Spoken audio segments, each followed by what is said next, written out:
Issues and Tissue, a contemporary magazine program that engages and discusses issues of development within and outside the state. The program brings to the fore ranging topics like education, politics, agriculture, just name it, while we examine the nitty-gritty of the issue in focus. Join me, BC Akpaida, 4:30 p.m. every Wednesday on African Independent Television, AIT, for an exciting time. Issues and Tissue. If we can think it, we can discuss it.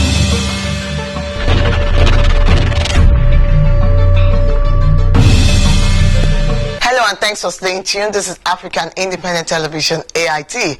I am BC Akpaida and you're welcome to another exciting edition of Issues and Tissue, a contemporary magazine program that addresses issues of development in Edo State. Of course, you know, if you can think about an issue, then we can discuss it on this program. Today we'll be looking at issues of election, and we were able to catch up with the Publicity Secretary, Chris Nehikari, and he'll be taking us on issues we need to know, everything we need to know about the forthcoming election, from our expectations to our hopes, and possibly, you know, violence in case. Of course, we hope not. And he will be giving us information, all of the information we will need to forge ahead towards the forthcoming election. That's September 19, 2020. Don't go nowhere. We'll be right back after the break. Issues and Tissue, a contemporary magazine program that engages and discusses issues of development within and outside the state. The program brings to the fore ranging topics like education, politics, agriculture, just name it, while we examine the nitty-gritty of the issue in focus.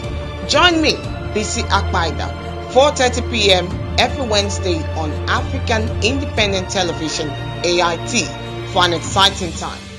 Issues and Tissue. If we can think it, we can discuss it.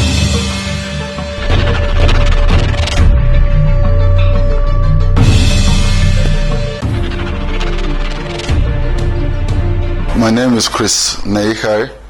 I'm the State Publicity Secretary of PDP here in Edo State.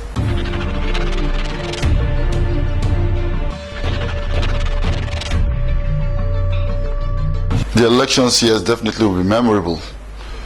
But we also have to understand that Edo State has always had very interesting and very hard-fought general elections and even governorship elections.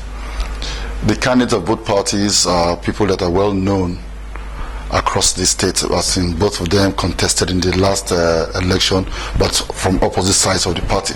And I think the interesting thing to note at this time is that the governor left the party at the center to come to a minority party, to come to the opposition party to seek for tickets, and we in PDP readily welcomed him. Welcoming him really was a product of his achievements and what he has done in Edo State.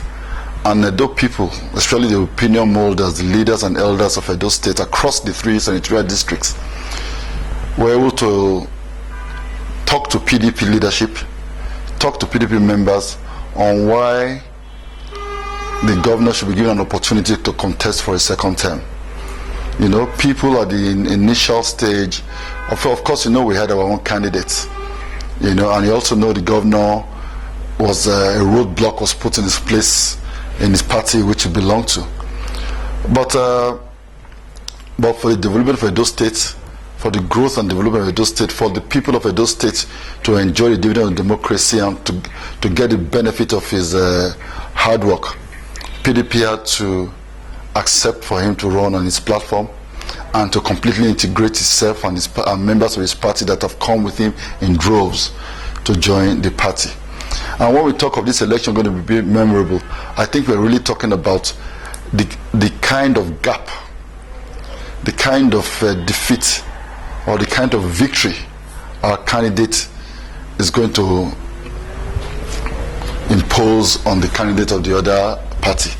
We are looking at a very large gap, because our decision to field him It's actually a decision from the electorate, right from the grassroots, all the way to the opinion holders and to the leadership of Edo State, from non-politicians, but from market women, pensioners, traders, students, people that work on artisans, people that work on the streets. It was their resolve that they wanted Obaseki to have an opportunity to contest again. And it's the pressure they put on PDP. And then PDP also realizing that Mr. Governor has done well. We're able to say, okay, Mr. Governor, this is our ticket. And I must congratulate at this point our aspirants who had to postpone their own ambition for the generality and for the good of Edo State in general by having Obaseki on the ticket, knowing that he's going to have a resounding victory on September 19th.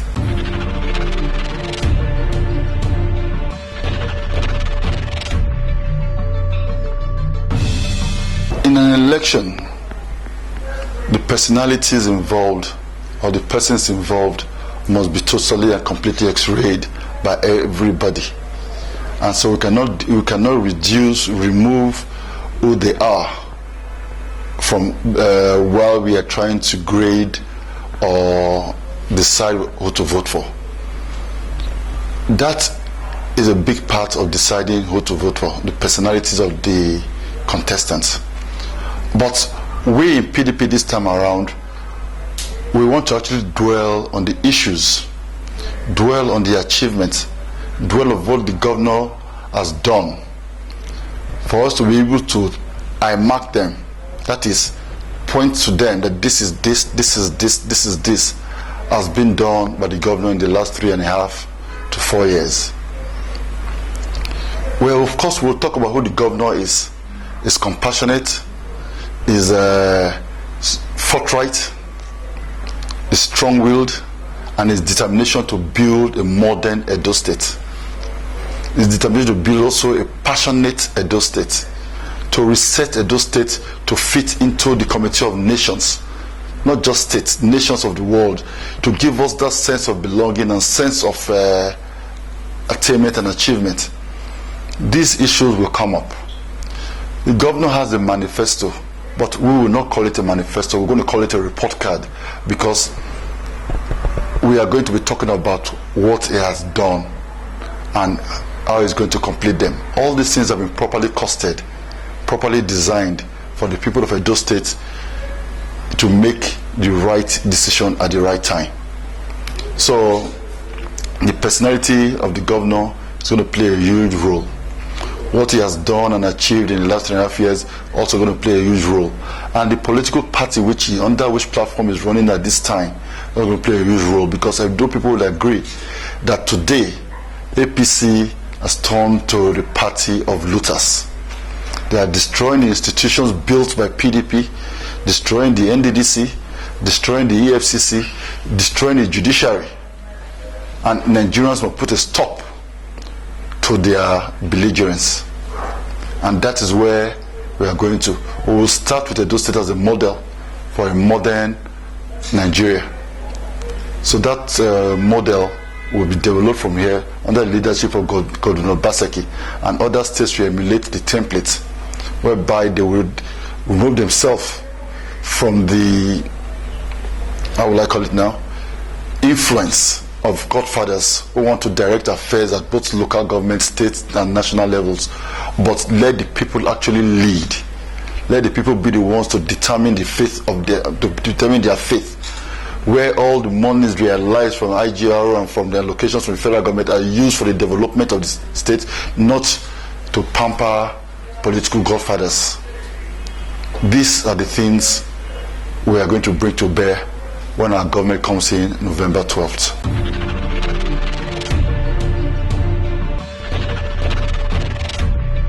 Like our former president said, President General Goodnothan, no election is worth the blood of any single Edolite. And that is a philosophy which all PDP candidates and members follow. We do not intend to get involved or dwell on violence at all, and we are educating our people to ignore violence. We will not partake in that, we will not accept it. But unfortunately, our opponents with the history and the way they've been behaving in the past, you will realize that they are the ones going to be the violent type. I'm sure you will follow the Kogi election, an election that was not determined by the amount of bullets a man has in his gun. And I think it was popularly referred to as the Tatata election, where even members of APC were boasting that they will win the election with the use of guns and violence. In PDP, we're going to win the election by the use of the thumb to print on the PDP on the ballot paper, because the majority, a vast majority of Edo people are determined to have PDP and Obaseki as their government and as their governor. So anybody planning violence will meet the resistance of Edo people like they never met it before, because they will keep printing PDP, PDP, PDP. No matter the amount of bullets you shoot, they will not run away. They will keep printing PDP, PDP, PDP. And when the results are being counted, it will be like never before. Never before that a party will defeat an opponent with such a wide margin. That is our aim. That's our game. Violence, we say a complete no to. No candidate or no election is worth the blood of one single Edoite as far as we are concerned.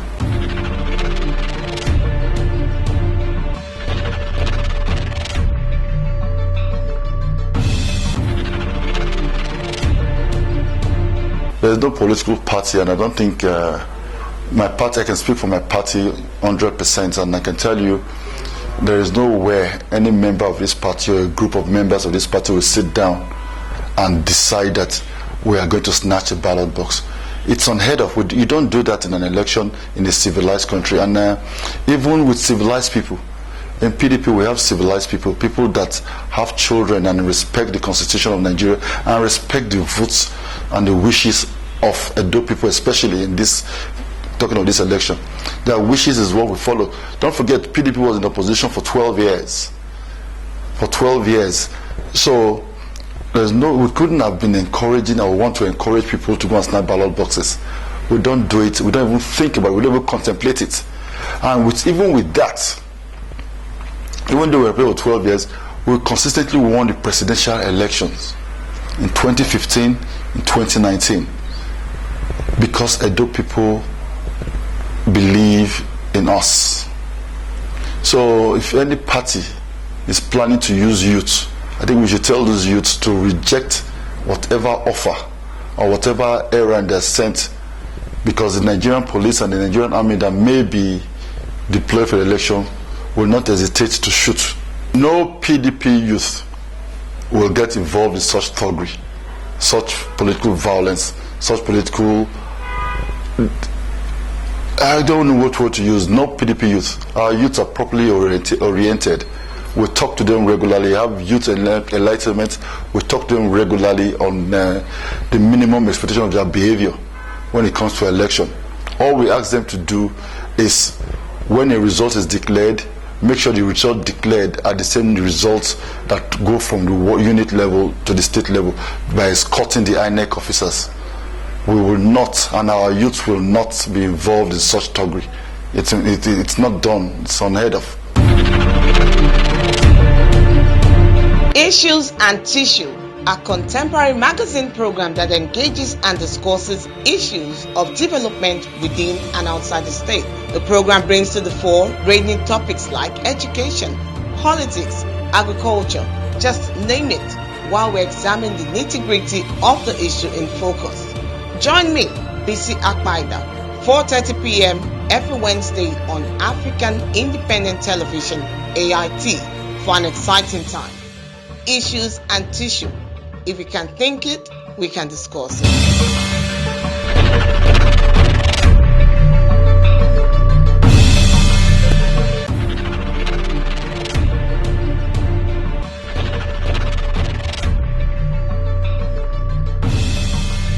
The time we find ourselves, we have to adapt to the situation and be innovative as far as these things are concerned.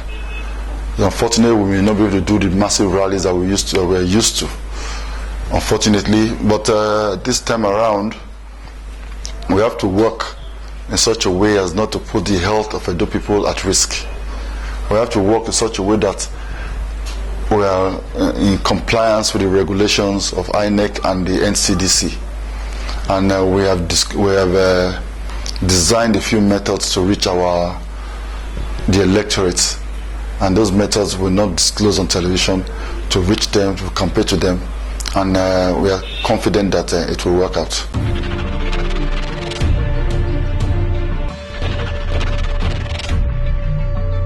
Yes, in most places we have been observing it, but you know, in some of the rural areas, more interior areas, it's been more difficult to insist on this observance of NCDC.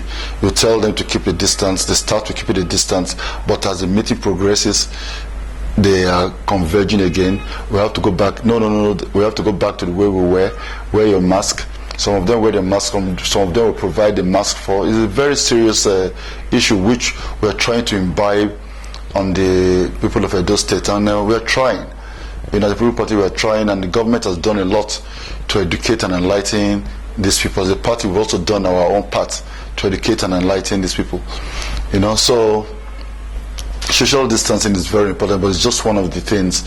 Frequent washing of the hands, provision of sanitizers, all those things we are trying and making sure people get used to them. And in the rural areas, the education and enlightenment is carrying on, and we have to commend the state government for making even the most remote areas to be aware of this pandemic, and even try to take some precaution for them not to be spread. And we are trying also, when we have meetings, to comply with it.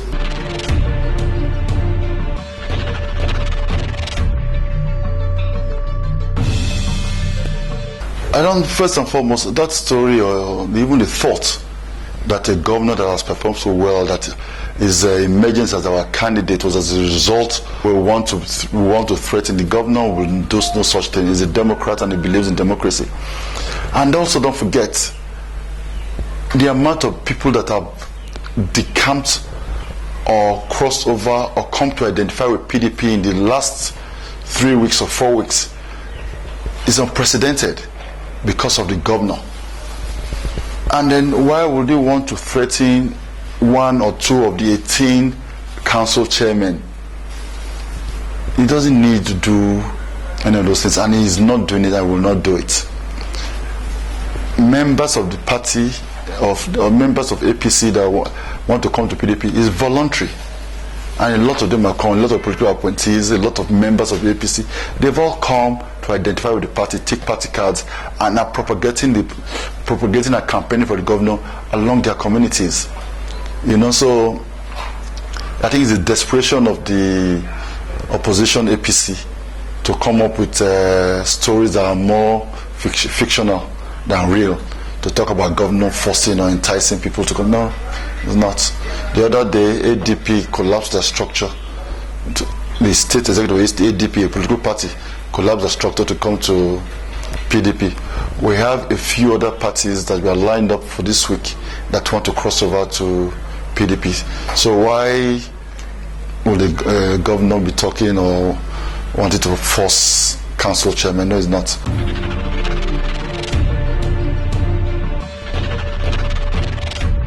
They all came voluntarily. In fact, I have at least 3 others, I can't recall the names now, at least 3 others that have come to meet me, want to meet the state chairman to tell us that with the presence of Obaseki as governor, we now want to join your party and support the party 100%. And we have scheduled them various days for them to come and join the party.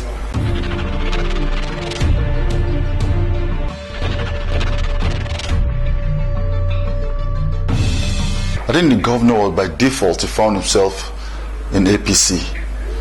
He's actually done, first and foremost, I don't want to call him a Godfather slayer, but that is the first thing that will tell you that a man that has refused to share the resources of the state with a few people at the detriment of the majority of Edo people, that person, first of all, is a PDP at heart. And as the governor, he has demonstrated uncommon zeal for the development of the state. These are PDP traits: building roads, fixing schools, bringing industries, expanding our economy, growing our economy. All these things is what PDP stands for. So him coming to PDP is like him coming home to be with birds of same feather. And the only thing we'll be doing differently now, the only thing that will be different now is that we will not be under the pressure of godfathers that will say share the state resources. No, but instead we'll be building the younger generation, building businesses, building a society where everybody and nobody is left behind. That is the Edo State of our dream, and that is the Edo State the governor plans to give to all of us. And that will be all for today on Issues and Tissues. Thank you so much for staying tuned on the program. Yes, we've been speaking with Chris Nehikari, the Publicity Secretary of the People's Democratic Party, PDP, and he has told us all not to sell our votes. So make sure you have your PVC ready, and September 19 you're out there to vote the candidate of your choice, the candidate that will move Edo forward, the candidate that will take us to, our dreams and make Edo State a better place. And my name is BC Akpaida. I'll see you again next week. Issues and Tissue, a contemporary magazine program that engages and discusses issues of development within and outside the state. The program brings to the fore ranging topics like education, politics, agriculture, just name it, while we examine the nitty-gritty of the issue in focus. Join me, BC Akpaida, 4:30 p.m. every Wednesday on African Independent Television, AIT, for an exciting time. Issues and Tissue. If we can think it, we can discuss it.